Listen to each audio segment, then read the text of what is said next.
Welcome to LC Screen Talk. My name is Larry, and this is my review of Ant-Man and the Wasp.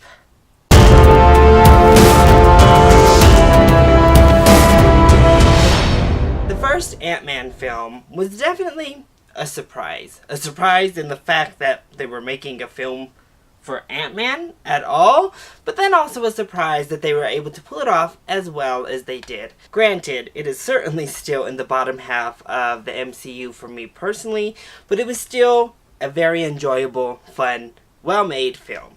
So, going into Ant-Man and the Wasp, I was actually excited because I was ready to get another female superhero, to see the Wasp, and the trailers had some real fun moments. In particular, I loved the Hello Kitty Pez dispenser moment. And I pretty much got what I thought I was going to get going into Ant-Man and the Wasp. It is an easy, breezy, fun time at the movies, and nothing more. So, let's go ahead and talk about the positives of the film first. And we're going to start off with our cast, because I think they are all pretty spectacular.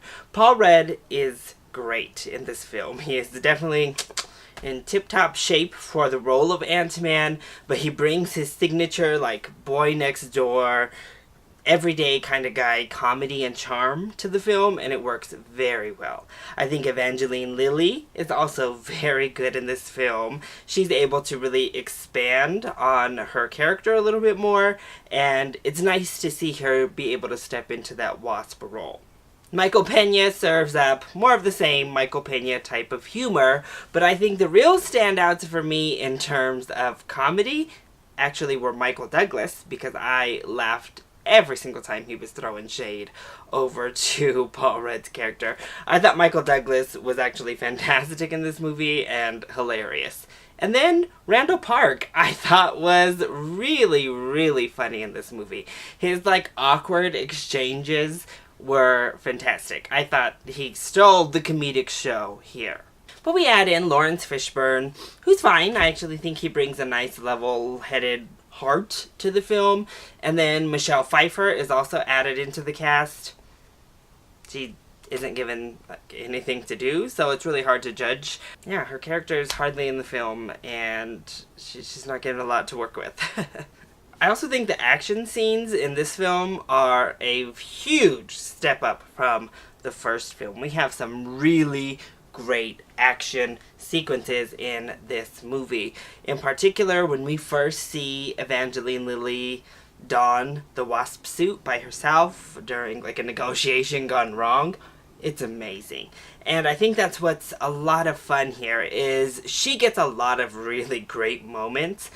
And it's just cool to jump right in and have somebody who is 100% comfortable and competent in the suit, in the technology. She knows what she's doing, and she's fully capable of just taking it on. So that was really great to just get to have a hero like that, instead of, like the first film, somebody trying to get used to it and training and not knowing what they're doing. And even this film, Ant-Man is saddled with a comedically bad suit. It just doesn't want to work. So it's great to have the Wasp here to show a competent hero in the series. But the car chase scenes will never get old. Really, everything having to do with the shrinking and expanding and getting huge, I don't think can get old. It's just so much fun, and it is so inventive. I thought it was fantastic. And I think it's really fun that we picked up where Civil War left off and are kind of paralleled to Avengers Infinity War, because that left us with a conundrum of sorts. That gave us a film that had multiple layers to it, different problems we had to solve. In some cases, 4th of July's over, y'all. Really?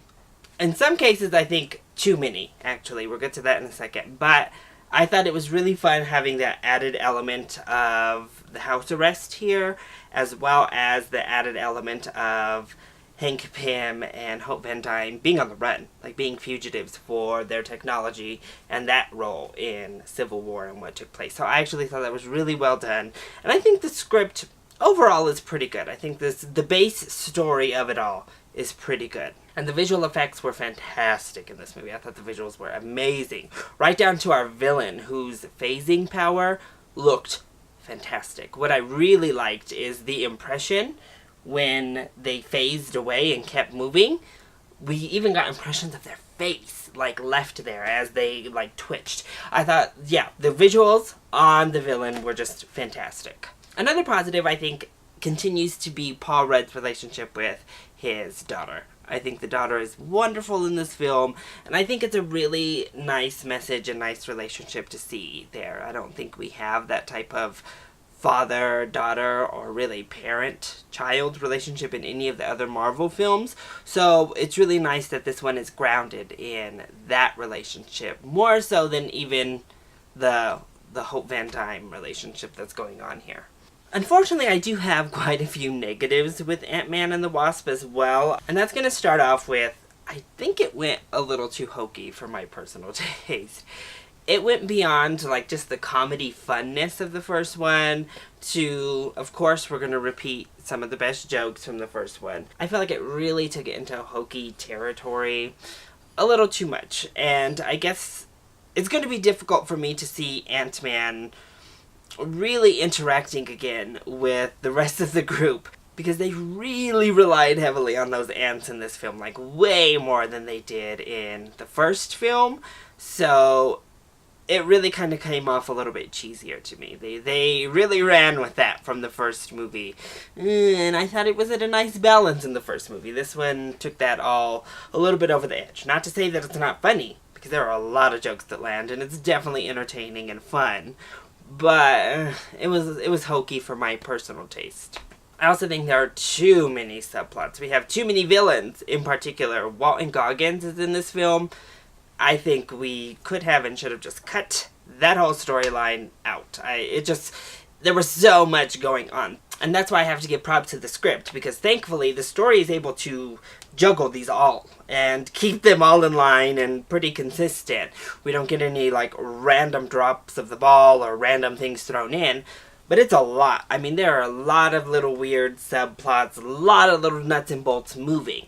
I think we could have used the time wasted on Walton Goggins' subplot toward fleshing out our villain a bit more. Our villain has a wonderful backstory, and it's done through pretty much exposition and a flashback scene, but it would have been nice to get more actual development for this villain, because I think this really could have been a complex villain. And they do end up being still complex, because just the inherent value of what they're fighting for is complex in and of itself, but through a good portion of the film, it's just straightforward. I'll kill anyone in my way to get this that I need. And I think maybe if we had had more time, we could have given the character more than we were allowed to see here. I also have to say, I know it's a weird nitpicky thing. I want him to hold on to an ant for a little bit longer. Also, I think the large ants they add to the hokiness. The, like, big dog-sized ants, they look too plastic. So it just feels too strange to me. I don't know. But I want our main character, I want Paul Rudd to hold on to an ant and actually have, like, this little ant sidekick. So overall, Ant-Man and the Wasp is definitely a fun time. It kicks up the stakes when it comes to the action set pieces, but I think it regresses a bit when it comes to the pure comedy and feels a little bit reductive when it comes to tone and that comedic value. And when we get to those end credit sequences, the mid-credit sequence is fantastic. I absolutely loved that mid-credit sequence because it's great. However, small spoiler, you've already seen the after-credit sequence. I was shocked that the after-credit sequence is in the trailer. So, just a warning, feel free to stick it out all the way through those credits, but I wasn't very excited. I was a little bit let down that the scene had already been revealed in a trailer when I got to that after-credit sequence. But really, I think this film is exactly what you think it's going to be. It did not shock me. It did not really step outside of the boundary or box that I anticipated it to be. And it was pretty much just kind of an easy breezy, fun time at the movies. So if you've been interested in the trailers for this film, and if you enjoyed the first Ant-Man film, I say give this a full price ticket. I don't think you'll be disappointed.